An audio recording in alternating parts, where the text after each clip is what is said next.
pour nous laisser une bonne demi-heure de discussion.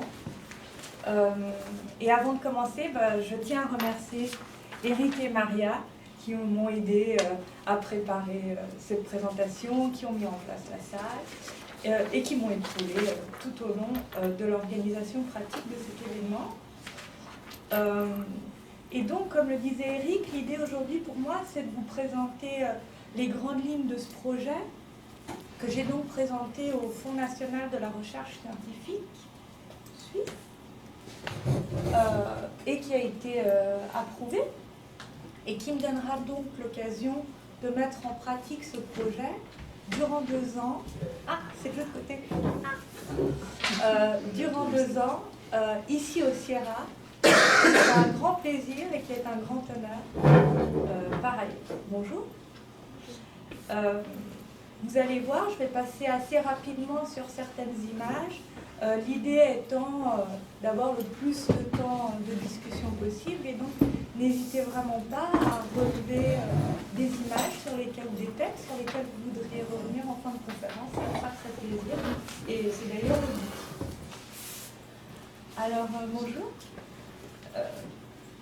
L'idée, en fait, si vraiment il fallait dresser les grandes lignes de ce projet, c'est de repenser en fait une histoire de l'art pour les productions artistiques autochtones au moment de la colonie française ici, dans ce qui n'était pas le Québec alors, le Canada, et donc de penser une production des arts autochtones, produits, coproduits, réappropriés, dans un contexte qui est celui des colonies françaises. Et je commence par une image que j'ai ajoutée tout à l'heure. Je pensais avoir une fenêtre en fait, mais j'en ai pas. En honneur en fait à cette première bordée de neige qu'on a eue tout à l'heure. Vous avez ici la première gravure existante des autochtones de la région de Québec. Ça paraît en 1557 chez Tevert et ça me faisait rire de vous la montrer parce qu'en fait vous voyez les personnages là qui sont selon les critères de l'époque nus. Au XVIe siècle on peut être considéré comme nu du moment où on a les genoux découverts et vous voyez ces petites figures là qui marchent sur des raquettes, vous voyez c'est la manière dont les graveurs ont essayé de reproduire nus comme le dit le texte. Et je me suis dit, ça peut être une bonne entrée en matière parce que ça nous montre des fois la distance qu'il peut y avoir entre une image produite au XVIe siècle et des réalités météorologiques qui sont celles du Québec. Bon. Alors, après Tevert, l'idée étant pour moi de me présenter aussi, de présenter un peu mon parcours et mes recherches pour que vous compreniez aussi les implications théoriques. Je me suis permise d'amener ce livre que je vais faire circuler, que j'ai eu la chance de coéditer avec Mélanie Leza, et qui est en fait le premier recueil d'articles consacré à ce jésuite très connu des ethnologues, Joseph-François Lafitau. Et je commence par le titre. Donc le titre qu'on avait choisi, c'est La plume et le caribin, Joseph-François Lafitau et les sauvages américains. Sauvages. Pourquoi avoir choisi ce mot dans le titre? Tout d'abord, c'est le mot qui est utilisé par les auteurs anciens. Et ce mot ne renvoie pas forcément, et d'ailleurs rarement aux autochtones. Dans le cadre de cette présentation, quand j'utiliserai le mot sauvage, ce sera pour indiquer une figure, un stéréotype, une image inventée. Si nous avons à parler des autochtones, dans ce cas-là, on les nomme. Et si possible, on mentionne, on précise les nations. Donc déjà pour le mot. Et on continue. Donc l'idée avec cet ouvrage, c'était de ramener Lafitau dans son contexte. Vous le savez peut-être, Lafitau, c'est la superstar de l'histoire de l'ethnologie. Il est cité notamment par Alfred Métro. Là, je vous ai mis un extrait dans la première page de son article célèbre, Les précurseurs de l'ethnologie en France. Et Lafitau, évidemment, est posé d'emblée comme le précurseur de la méthode de Métro. On y reviendra après, hein, on discutera ces dialogues. Moi, ce qui m'intéresse aujourd'hui aussi, c'est de dresser avec vous une réflexion autour des dialogues et des liens entre le passé et le présent, entre la période coloniale et les pratiques et méthodes d'aujourd'hui. En effet, il n'y a pas que Métro qui s'est reconnu dans la pratique de la phyto, il y en a eu d'autres, et il y a des chercheurs, je n'en fais pas partie, qui le font encore. Et ce qui nous intéressait dans le livre, c'était d'inscrire la phyto dans un contexte missionnaire, de domination coloniale, et donc de ramener, de ne pas écarter en fait la phyto de son contexte pour le récupérer dans une perspective laïque. Au contraire, on a voulu le ramener là où il était. Et enfin, la question que je me pose tout le temps et que je vous pose, je vous adresse, je suis sûre qu'il y a des chercheurs et des chercheuses dans la salle qui ne s'intéressent pas d'histoire et de passé, qui travaillent sur le présent. Et donc, pourquoi travailler sur le passé? Pourquoi travailler sur la période coloniale? Et il y a une métaphore que j'aime beaucoup, qui est celle d'imaginer l'histoire comme un grand bloc de marbre. Le marbre, vous le savez, est parcouru de veines qui sont invisibles. Il y a certains spécialistes de l'histoire coloniale qui parlent de colonialité, des choses qui sont là et qui relient un passé colonial à un présent mais qu'on ne voit pas. Et parfois, ou du moins c'est mon but, parler du passé, c'est une manière pour faire émerger des tabous, des problèmes du présent. Et donc, le but de mes recherches, c'est toujours d'instaurer ce dialogue entre passé et présent. J'étais la semaine dernière, je ne sais pas si quelqu'un d'entre vous pourra en parler, d'ailleurs si vous voulez après, voir la nouvelle exposition permanente du Musée des Beaux-Arts de Montréal, en parlant justement de dialogue anachronique. Et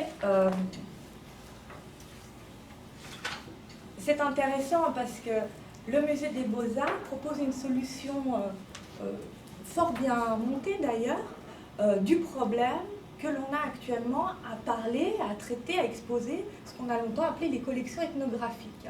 Ces collections ethnographiques qui posent le problème de leur histoire, du moment de la collecte, ce qu'on appelait la collecte, des liens entre, bon, vous savez toutes ces difficultés, et la proposition du Musée des Beaux-Arts, je la trouve très intéressante dans la mesure où l'anachronisme, le dialogue entre des objets du passé colonial qui parfois, et c'est malheureux, sont silencieux, dont on n'a aucune trace historique, aucune provenance, sont mis au regard d'installations très contemporaines, d'artistes autochtones ou non, qui permettent justement de créer une perspective critique sur ces collections qui posent problème. Et là, vous avez deux photos que j'ai prises, donc vous m'excuserez pour la qualité, de la première salle, donc de celle qui est consacrée aux Premières Nations du Canada, et qui, à mon avis, est symptomatique en fait d'une réalité que j'ai constatée au Québec et dans l'Ontario, c'est qu'on a peu, voire pas, de témoins de la période coloniale française. Ici, même pas britannique, c'est-à-dire qu'on n'a pas de pièces antérieures au XIXe siècle. Tandis que dans d'autres parties, on en a. Ça, c'était enfin, je vous raconte un peu mes projets aussi. Donc ça, c'est un projet qu'on avait fait avec Aldo, qui est ici, qui a commencé en 2017, l'Occident au miroir. Et on s'était posé la question, donc on était plein d'espoir, et puis on voulait construire une sorte de contre-histoire coloniale, française, à partir de la culture matérielle des artefacts autochtones faits à la même période.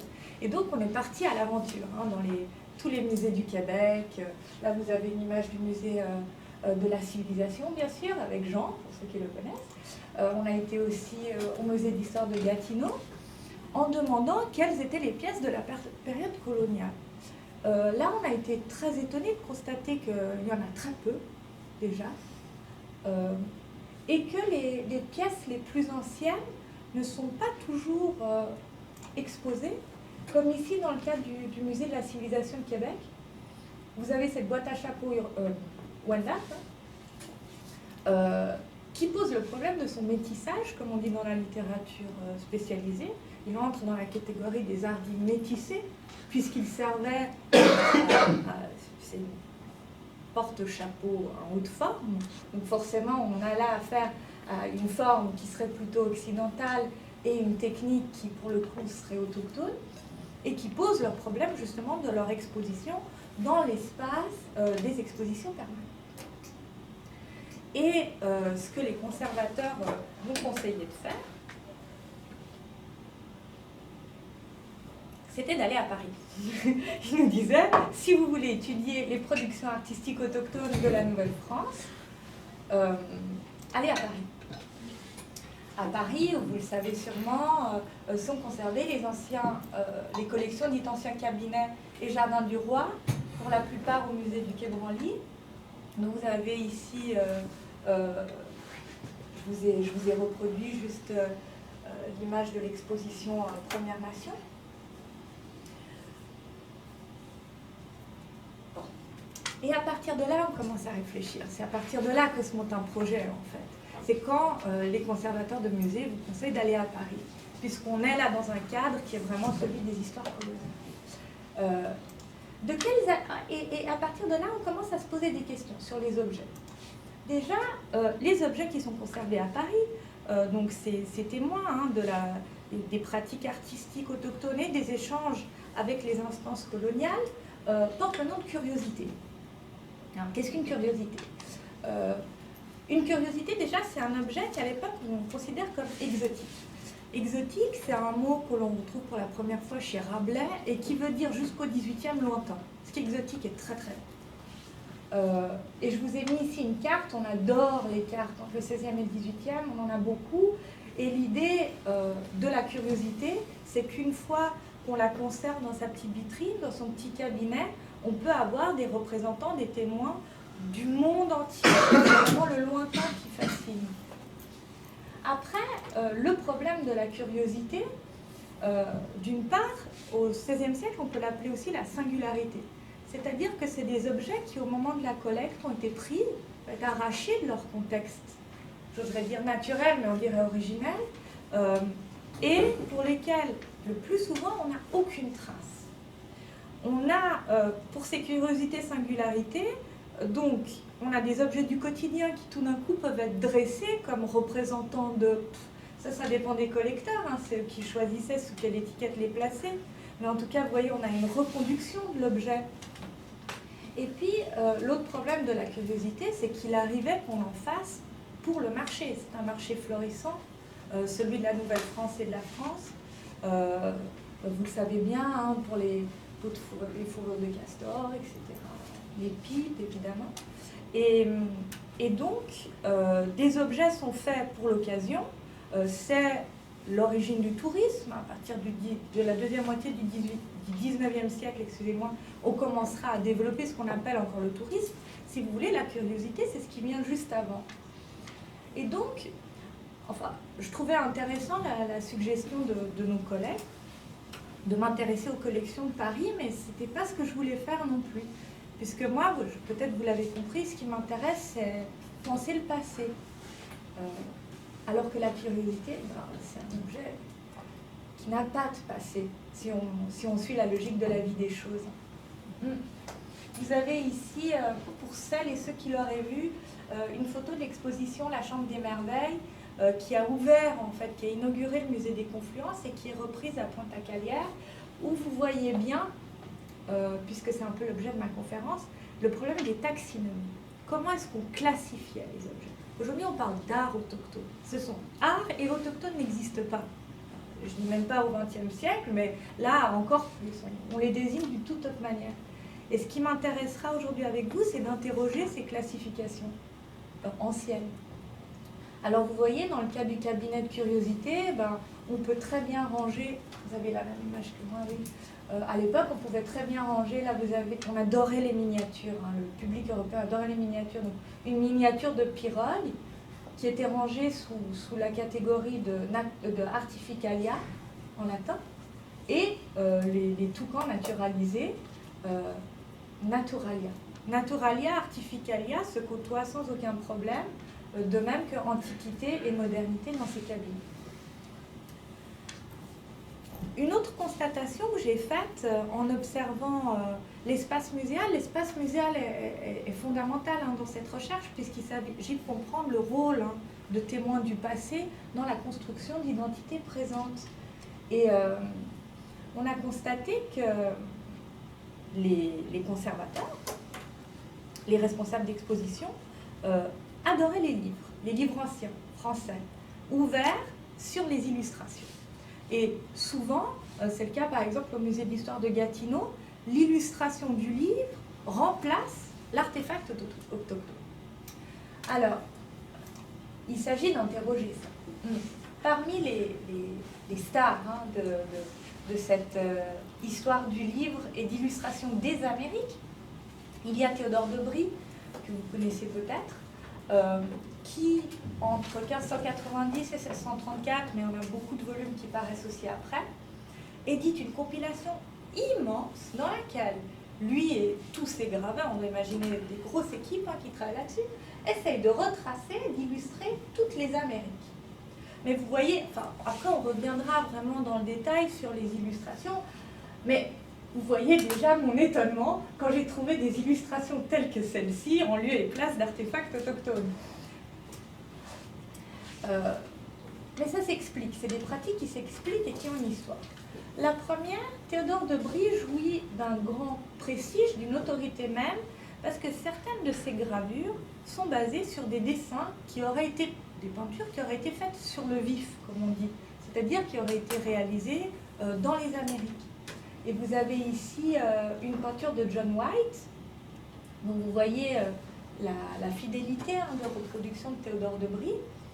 John White, qui, pour ceux qui ne savent pas, a été gouverneur de la colonie de Roanoke, en Virginie, actuelle Caroline. Et donc, pour moi, ce qui est important, c'est d'interroger en fait ce statut, cette autorité dont jouit l'illustration. L'illustration ancienne, comme si elle était un témoin naïf de réalité perdue. C'est un peu tout le fantasme qu'il y a là derrière.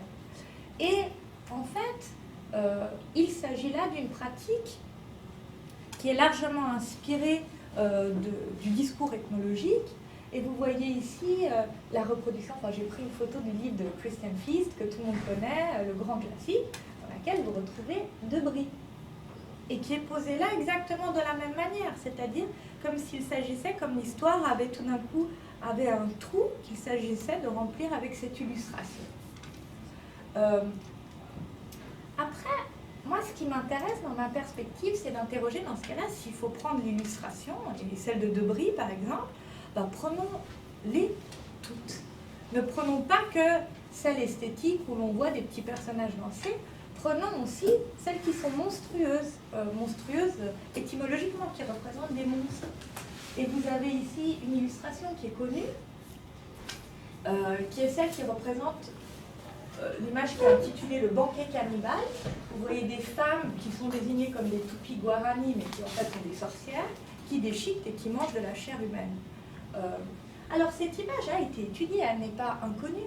Il y a des chercheurs éminents qui sont posés le problème du stéréotype, on désigne le stéréotype de l'Indien. À un moment donné, on invente ce stéréotype, et ils se sont rendus compte qu'en fait, la construction d'un stéréotype racial de l'Indien s'est basée aussi sur des images comme celle-ci. Et si ça vous intéresse, moi j'ai beaucoup travaillé sur la représentation de la femme dans les gravures, et on a ici l'amorce d'une racialisation précoce d'ailleurs, d'une racialisation du corps féminin de la femme des Amériques par la représentation de ces seins pendants, cette paire de seins pendants. On en parlera après si ça vous intéresse. Et donc, je vous amène un autre livre que j'ai eu la chance et l'honneur de coécrire avec Philippe Borgeaud, qui est un représentant d'une école qu'on appelle l'histoire des religions comparées entre Genève et Paris, et dont l'idée de ce livre était de penser en fait le problème de deux points de vue. C'est-à-dire, le problème, notre donnée de départ, c'est qu'on a une littérature de voyage, 16e, 18e, qui est utilisée dans la construction d'un discours ethnologique sur les Amériques. Et on a un héritage de méthodes, on en discutera après, il y a des méthodes qui sont communes. Et en même temps, c'était ma partie à moi, on a des stéréotypes dans les représentations. Les sauvages, les cannibales, je vous en montrerai d'autres tout à l'heure. Et l'idée avec Philippe, c'était de construire un dialogue sur la constitution de nos méthodes scientifiques et du rôle de la figure de l'autre là-dedans. Bon, je vous l'ai dit, moi j'ai beaucoup travaillé sur la femme, alors quand je peux j'en mets. Si ça vous intéresse, je vous en parlerai plus. Les petites femmes de la phyto, là, les petites danseuses, les petites sauvagesses, sauvageonnes, on peut dire les deux, vous les voyez nues, avec leurs petits pagnes et les cheveux longs. Bah, dans mes recherches, je montrais comment, c'est intéressant, de quelle manière les graveurs inventent une image. Ils n'avaient pas de source. Donc qu'est-ce qu'ils ont fait? Bah, ils ont pris déjà des représentations qui étaient très à la mode en Europe. Au XVe siècle, c'était les couples des sauvages. Alors les couples des sauvages dans le sens étymologique, les hommes et les femmes des bois, qui portaient bonheur. On appelle ça des figures apotropaïques, c'est-à-dire qu'on les trouve dans les symboles héraldiques, au-dessus des maisons, fin du XVe, début du XVIe siècle. C'était la grande mode, les graveurs avaient l'habitude de voir ces images, paf, ils la reprennent pour construire, pour inventer cette image des sauvages du monde entier et des Amériques en particulier. Et vous le voyez peut-être ici, ils sont velus, ils sont recouverts d'une fine, d'un petit manteau de poil. Et pour le cas de la phyto aussi, on voit que la représentation de la femme est en fait pleinement héritière de la tradition iconographique chrétienne, de la représentation des madeleines pénitentes. Peut-être vous connaissez celle-ci qui est célèbre, de Donatello, c'est-à-dire que Marie-Madeleine a les cheveux tellement longs qui couvrent sa nudité et son poil, enfin pour celles et ceux qui ont lu Daniel Arras, je vous conseille vraiment le poil de Marie-Madeleine. Le poil, c'est-à-dire son cheveu, est une représentation symbolique du féminin et une allusion évidente au poil pubien aussi. Donc ça, c'était une manière pour moi de vous présenter un peu le panel large de mes recherches. Et on va maintenant, si ça vous va, j'espère que ça vous va, entrer plus dans l'étude d'un cas de la phyto pour que vous voyez, pour celles et ceux qui ne le connaîtraient pas, comment s'articulent les textes, comment se construisent les textes et les images. Alors,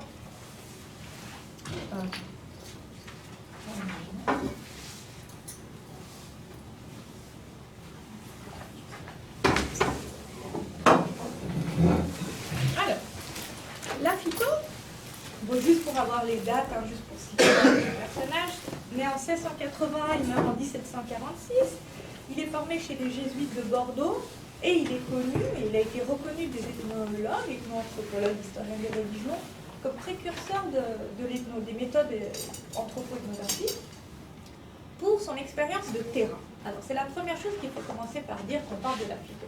La phyto,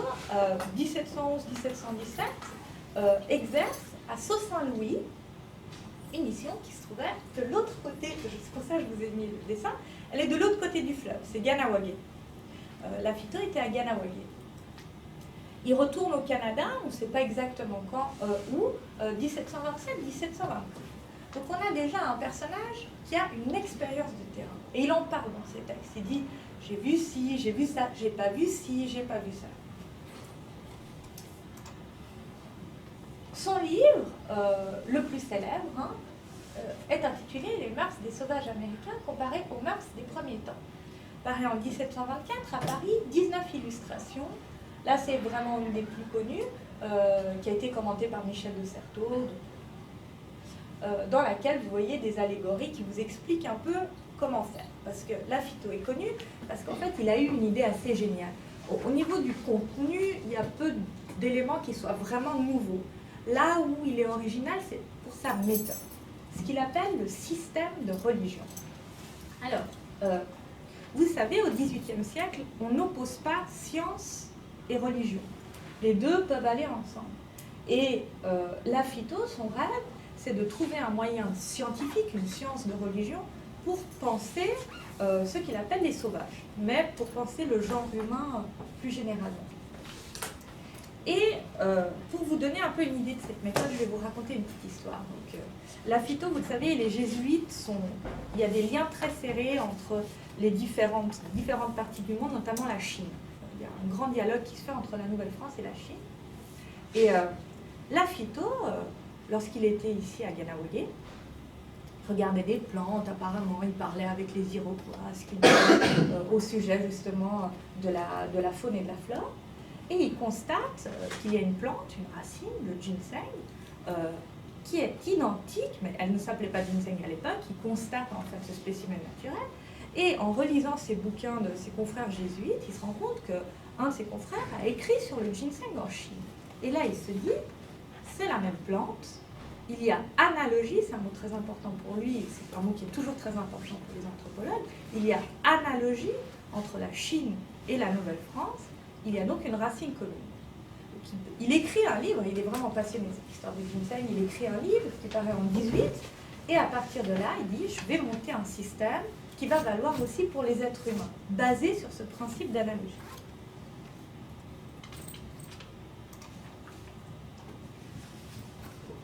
Pour vous donner vraiment les... Bon, c'est pas un système qui est très compliqué, mais pour vous donner un peu les grandes lignes, donc pour la phyto qui est chrétien et catholique,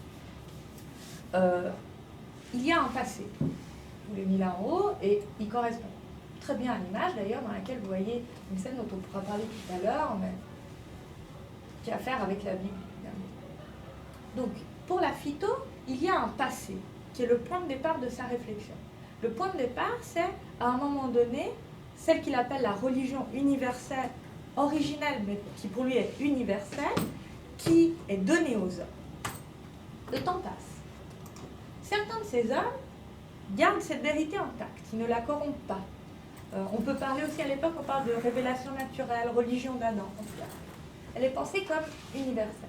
Et c'est les chrétiens. Les chrétiens catholiques auraient, selon la phyto, préservé cette vérité universelle, première. Et ensuite, il y a tous les autres. Alors, on peut les appeler gentils, idolâtres, païens, il y a beaucoup de termes à cette époque. Mais c'est intéressant pour nous, parce que c'est une autre manière de penser le temps. Ceux-là ont perdu la vérité originelle, l'ont corrompue. Et de la même manière que pour eux, le temps va du simple au complexe, du monothéisme originel, on serait arrivé au polythéisme. Et pour la phyto, mais il n'est pas le seul, les Amériques modernes, ce qu'il appelle les sauvages, sont au même stade, on dira beaucoup plus tard, que l'Antiquité. Les Grecs, les Romains, les Égyptiens et les Juifs aussi. On parle beaucoup des Juifs. Et donc, il invoque son système. Et il se dit, bon, si j'ai des analogies entre ce que je vois en Nouvelle-France et ce que je lis dans les monuments antiques, ça veut dire que c'est un symbole qui, à l'origine, était commun et qui est celui de la révélation originelle. Et donc, pour lui, la comparaison entre les peuples, c'est comme une machine à remonter le temps. Et ça sert à comprendre le genre humain. En fait, il fait ce qu'on n'appelle pas à l'époque une anthropologie, mais que plus tard on appellera anthropologie. Et pourquoi est-ce qu'il a besoin de la comparaison entre les différents gentils, antiques et exotiques? Parce que pour lui, les sauvages n'ont pas de monuments, n'ont pas d'écriture. Et il ne le dit pas parce qu'il ne pourrait pas utiliser le mot, mais moi je traduis, ils n'ont pas d'art. Et donc, il a besoin de l'Antiquité pour redonner la parole à ceux qu'il appelle les sauvages. Premier problème, je ne sais pas si vous voyez où je veux en venir avec l'absence des arts autochtones. Mais c'est là où ça commence à pointer son nez. Il y a des illustrations qui correspondent à ça. Après, on pourra revenir sur les illustrations, c'est un sujet que j'aime beaucoup. Je peux vous en parler autant que je voulais.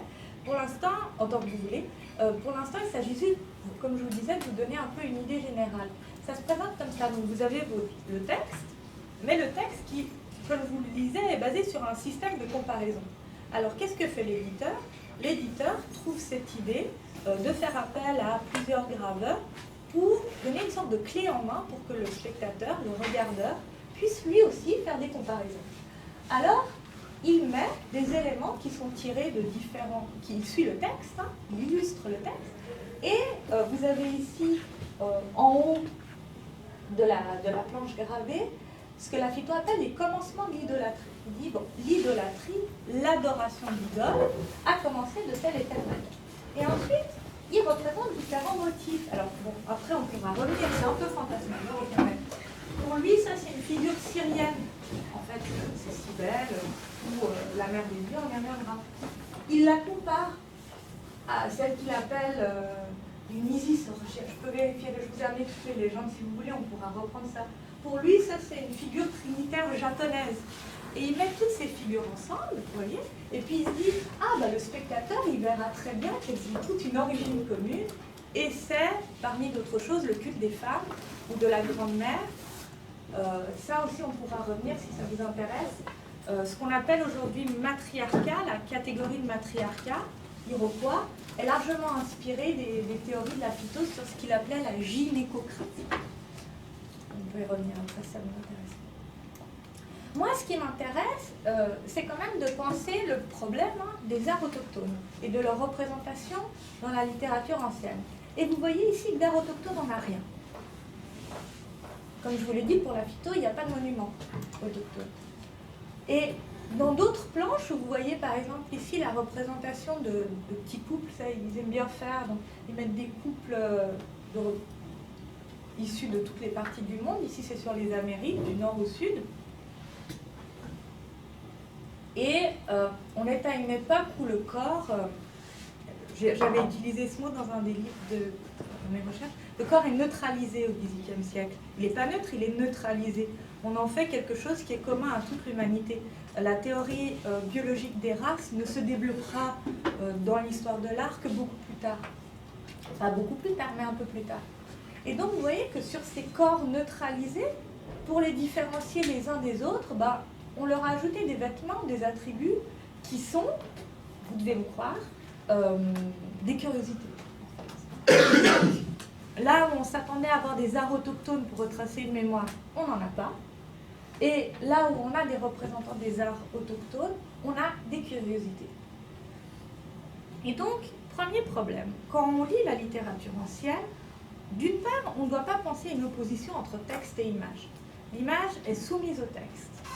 Et ensuite, on se rend compte, enfin, je ne sais pas si vous me suivez dans mon raisonnement, mais je me rends compte que dans la gravure d'illustration, on n'a pas une alternative à la culture des curiosités, on a un analogue en fait. Parce que qu'est-ce que faisaient les graveurs? Alors, là on n'a pas le nom du graveur de la phyto. Moi je pense que c'est un personnage qui s'appelle Jean-Baptiste Cotin, qui a dirigé les travaux. Jean-Baptiste Cotin, il était graveur du roi à Paris. Il n'aurait jamais traversé l'Amérique. Il n'aurait jamais pris des dessins tirés des Amériques, il ne les aurait pas considérés comme fiables. Qu'est-ce qu'il a probablement fait? Il a pris des cabinets de curiosité, il s'est dit qu'il allait les imiter, donc il fait comme si c'était un petit cabinet de curiosité avec les étages, les colonnes, etc. Et il dispose des objets qu'il a probablement copiés là-bas, dans les cabinets. Et donc, l'illustration pose exactement le même problème dont je vous parlais tout à l'heure des curiosités. Et la curiosité, vous le savez, je vous l'ai dit tout à l'heure, ça pouvait être fait pour l'occasion. Là, vous avez une allégorie assez célèbre de Cornelis de Bayer. Une des curiosités. Ah, mais en fait, je fais comme ça avec la souris, mais vous voyez pas. Un petit tomahawk, là. C'est l'objet privilégié des cabinets de curiosité. Et pour le coup, s'il fallait le faire entrer dans la catégorie d'authentique, ça ne marcherait pas, le tomahawk. Et pourtant, c'est le grand favori des représentations. Continuons d'interroger le texte de la phyto. Alors, la phyto nous dit les sauvages n'ont pas de monuments, n'ont pas d'écriture. Et ils ne mentionnent jamais les arts. Hein. Mais en fait, ils ne pourraient pas mentionner les arts. Donc, pour la phyto, comme tous les catholiques de cette époque, il y a la religion au singulier et il y a les superstitions au pluriel. Les superstitions sont taxées d'hérésie. Tout ce qui produisent au niveau de ce qu'on appelle aujourd'hui les arts religieux doivent être détruits. Et donc, ce que la phyto ne dit pas, c'est qu'en fait, il y a des représentations de ce que nous, on attendrait comme art autochtone, mais qui sont pervertis, en fait, parce qu'ils sont rangés sous le signe du démoniaque. Alors, on en a beaucoup des... Mais donc, on se rend compte que qu'est-ce que fait l'illustration de ces textes pré-scientifiques, comme on a voulu les désigner? L'illustration, en fait, elle corrompt, elle caricature. Ça, c'est un mot que j'aime beaucoup. Elle caricature. Et si vous vouliez des témoins des arts religieux autochtones des Amériques, vous tomberiez plus volontiers sur des images comme celle-ci. Il y en a plein d'autres caricatures des idoles. qu'on retrouve chez un autre graveur, je pourrais vous en parler après si ça vous intéresse, Bernard Picard. Une image qui a tantôt servi à désigner les Caraïbes et ensuite la Floride. On est au XVIIIe siècle, donc les images peuvent recouper différents champs géographiques. Et vous voyez que l'idole est une caricature, hein. C'est un monstre à cette tête, qui n'a d'ailleurs rien à voir avec ce qui aurait pu être observé même de loin sur le terrain, puisqu'il est lié en fait à ce qu'on appelle la guerre des religions en Europe, qui a opposé les catholiques et les protestants. Et Bernard, qui était protestant, il s'est dit, bon, les idolâtres, ils adorent des idoles, je reprends une idole catholique. Ça, c'est les caricatures, en fait, des autels catholiques qui étaient produites par les protestants juste avant. Et donc, vous voyez, là encore, l'illustration ne nous amène pas sur le champ ethnologique, il nous amène dans le champ de l'imaginaire occidental, en fait.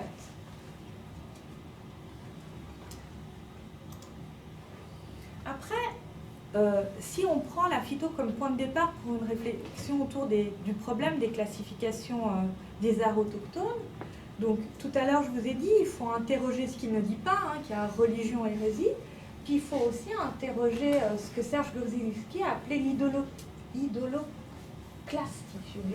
idoloclastie. Oui. Et vous avez ici une image qui vaut pour le Mexique, hein, de ce codex très célèbre, le codex de Florence. Alors, on sait que les religieux en Amérique centrale et du Sud ont détruit les arts autochtones sous prétexte de lutter contre l'idolâtrie. Il y a à se demander aussi si ça n'a pas été fait ici, et qui serait aussi une des raisons de cette absence en fait, de représentants des arts autochtones sous la colonie.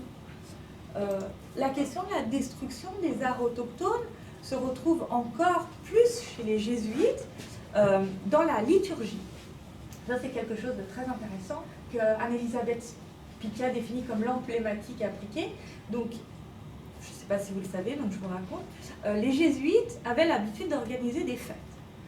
Des fêtes, donc les grandes processions, ils faisaient appel à des artistes qui construisaient en fait des œuvres éphémères ou qui déguisaient les protagonistes de ces fêtes et qui étaient censés jouer de manière emblématique des valeurs qu'il s'agissait d'intégrer. Alors, on va avoir des fêtes, des théâtres pour les enfants aussi, font de la pédagogie. Et un des personnages récurrents de ces fêtes, c'est évidemment la lutte contre l'idolâtrie. Alors, vous avez ici, je vous ai reproduit un petit peu, on n'a pas d'image, hein, c'est un sujet qui est étudié depuis quelques années, mais qui n'est pas encore très connu. On n'a pas d'image, on n'a que des textes, les arts éphémères postent. Donc, je n'ai trouvé que ça. D'une fête qui s'est tenue à Tulle en 1622. Et il faut vous imaginer la scène. Hein. Donc là, c'est la description de la fête, dans laquelle on a une compagnie. Cette compagnie était habillée diversement. On a un protagoniste qui est l'allégorie de l'Inde occidentale, avec tous ses personnages, avec une couronne en tête, tout entouré de plumes. Donc là, c'est vraiment le stéréotype, les panaches, le reste de la vie en sauvage. Et il y a bien sûr François Xavier qui n'est pas là. Et plus bas, une bannière avec l'image du roi qui a été dépeinte, auquel deux anges mettent une couronne, vous voyez là, deux anges mettent une couronne impériale sur le chef, tandis qu'il hausse l'épée flamboyante d'un chérubin pour frapper, et qu'il tient sous ses pieds le monstrueux Parpaillot de la rébellion. Parpaillot, ça veut dire le calviniste, le protestant, mais ça va désigner rapidement tous les hérétiques. Et vous voyez que les jésuites mettent en scène la destruction de l'hérésie dans leur liturgie même. Après, c'est évident que la phyto ne va pas vous dire ça quand il parle des arts autochtones. C'est ce que nous devons tirer du texte, d'une lecture critique du texte. Et donc, pour résumer un peu ce que je viens de vous dire pour les grandes caractéristiques de ces classiques, c'est-à-dire si on doit penser la phyto et la littérature de voyage, on voit qu'ils mettent en place une classification que je qualifierais de coloniale. En quoi elle consiste? D'une part, les objets sélectionnés dépendent du marché des curiosités, ça je vous l'ai dit, et il ne faut jamais arrêter de mentionner la pratique de destruction des images qui sont qualifiées comme hérétiques. Ensuite, et ça c'est très important, je vais revenir dessus, c'est la question du discours total. En contexte, dans la production des savoirs sous la colonie française, se met en place un type de discours qui veut aller partout. Alors, c'est pour ça que je ne partage pas, par exemple, les pratiques de certains qui prennent la littérature de voyage et puis qui gardent des passages qui leur semblent plus fidèles et puis qui enlèvent ce qui dérange. Moi, au contraire, je pense que c'est des discours qu'on doit considérer comme totaux et qui ont pour but d'entrer dans toutes les sphères du réel et de perdurer même au-delà du colonialisme. Et dans ce discours total, on trouve effectivement du savoir, mais que se mélange avec un imaginaire occidental et chrétien. De là, toutes les représentations sont des transcriptions, des traductions ou altérations caricatures. Et ensuite, donc pour la méthode comparée, parce que, je vous répète, c'est vraiment la méthode de la phyto qui a le plus touché les ethno-anthropologues français. Cette méthode comparatiste, comparée, il ne faut jamais arrêter de rappeler que pour la phyto, le seul but de la méthode comparée est de classifier tout le genre humain défini selon une acception chrétienne. Et donc, il faut interroger, à mon avis, toutes les méthodes comparatistes qui cherchent à trouver, à valider un système hiérarchisé, une représentation classifiée du genre humain.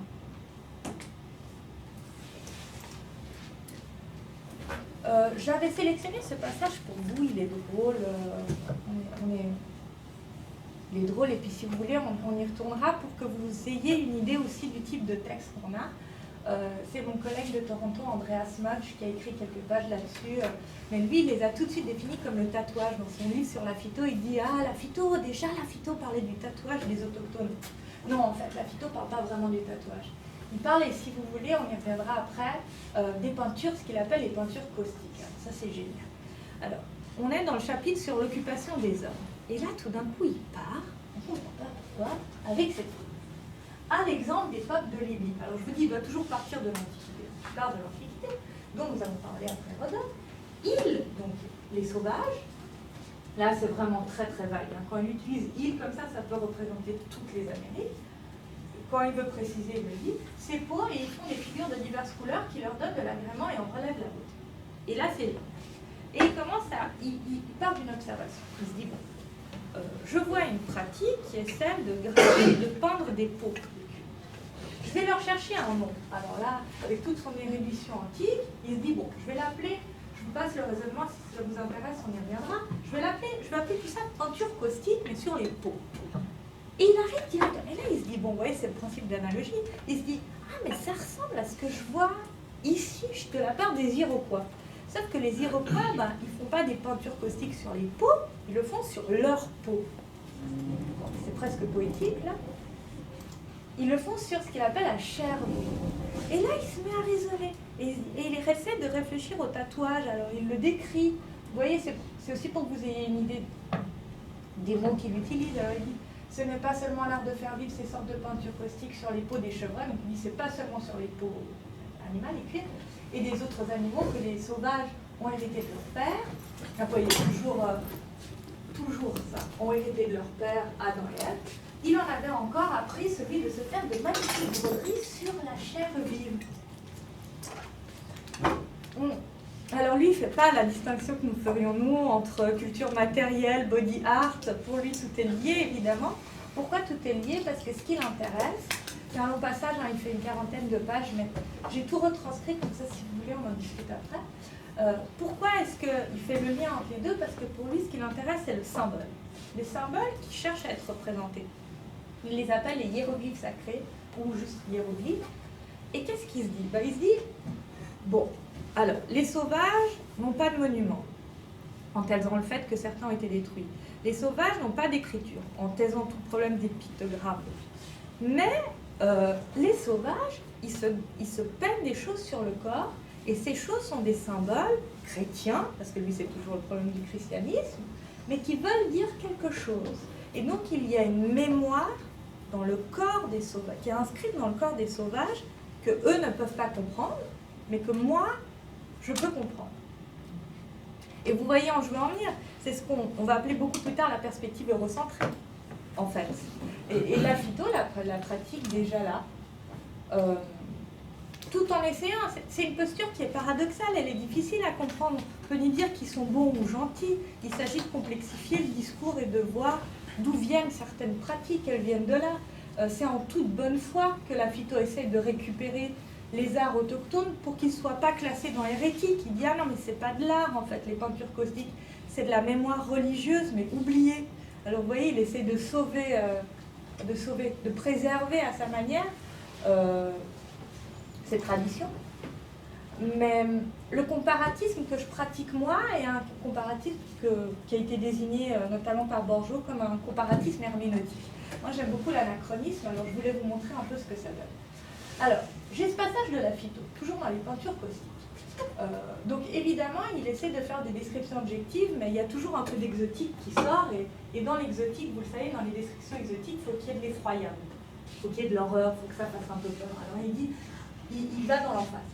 Mais après, donc toujours le tatouage, mais après qu'on a insinué les couleurs, les plaies s'irritent par cette espèce de venin, les chairs s'enflent, la fièvre survient et dure quelques jours. Il y aurait même peut-être du danger pour la vie si l'on faisait l'ouvrage dans son entier. Ah, c'est terrible, c'est dangereux. On fait appel aux figures de style. Et j'ai évidemment tout de suite pensé à Rebecca Bellemare, dont je suis sûre que tout le monde a vu l'exposition au MAC, et à sa photographie. Qu'est-ce qu'on a dans la photographie? On a une femme qui est représentée de dos, couchée, nue, avec un bout de tissu blanc qui lui cache les fesses, et qui a sur son corps, marqué à même son corps, cousu quelque chose qui nous fait immédiatement penser au collier de perles. Sauf que, vous voyez, chez Bellemare, l'effroyable, l'horrible, a pour but de dénoncer ce que tout à l'heure j'ai désigné comme colonialité, c'est-à-dire les suites, les conséquences de la violence de l'histoire coloniale. Chez la phyto, non. L'effroyable, l'horrible, a une fonction exotique. En fait, elle participe de la différenciation du genre humain entre primitif et civilisé. Et donc, cette méthode comparative que je pratique là, donc anachronique de vous mettre la phyto et Bellemare, ça a pour but, non pas de montrer que les deux avaient la même origine, hein, mais pour vous montrer les différences entre les deux. Et je pense que c'est tout l'avantage. Vous voulez... Il me reste 5 minutes, mais si vous ne pouvez pas attendre, je pourrais le rajouter. Ok. Et surtout, qu'est-ce que la phyto ne fait pas? La phyto ne nous dit pas que les jésuites se tatouaient, surtout en Nouvelle-France. Ça figure parmi les motifs que les jésuites, je ne dis pas que tous les jésuites se tatouaient, mais c'est une pratique qui existait en particulier en Nouvelle-France, parce que les jésuites avaient peur qu'on retrouve leurs cadavres dans le cas où ils mouraient, qu'ils ne puissent pas avoir des funérailles catholiques. Alors, pourquoi la phyto omet ça? Encore une fois, il s'agit, dans le système classificatoire des arts, dans un système classificatoire colonial, de distinguer des primitifs et des civilisés. Il ne parlera jamais de primitifs, évidemment, il parle de sauvages. C'est ce que plus tard on considérera comme primitif. Et seuls les sauvages ont un art corporel. Et donc, les auteurs mentent des fois aussi. Ou trichent. Donc je résume encore, c'était la première partie du résumé. Donc pour ma méthodologie, c'est-à-dire de quelle manière est-ce que je pense de quelle manière je lis ces textes-là, c'est avec une comparaison herméneutique, comme je vous l'ai dit, anachronique, et surtout, c'est ce qui est fondamental, une approche décentrée. Pourquoi la phyto ne dit pas que les jésuites aussi se tatouent? C'est parce qu'il ne fait même pas entrer les jésuites dans le système comparatiste, alors qu'une comparaison non eurocentrée doit toujours poser la personne qui regarde le phénomène ou l'objet au centre de la comparaison. On doit toujours interroger nos pratiques, sans quoi on risque tous de tomber dans le piège de la phyto. Donc approche décentrée et multiplication des points de vue. Et là j'ai fini le gros de ma présentation, puis je vais juste vous présenter un peu quels sont... Donc ça, ce que je vous ai présenté, c'est un peu le substrat théorique du projet et de quelle manière j'aimerais le décliner, puisqu'il a commencé le 1er octobre et que j'ai commencé les terrains, mais c'était quand même trop tôt pour vous les présenter comme ça officiellement. Alors, Donc dans mon projet d'une histoire de l'art comparé des religions, il y aura évidemment la phyto et puis tous ses comparses, mais qui entreront dans ce que j'appelle l'imaginaire colonial. Et il m'intéressera de faire dialoguer l'imaginaire, cet imaginaire colonial. D'une part, moi j'entends le livre comme un objet matériel.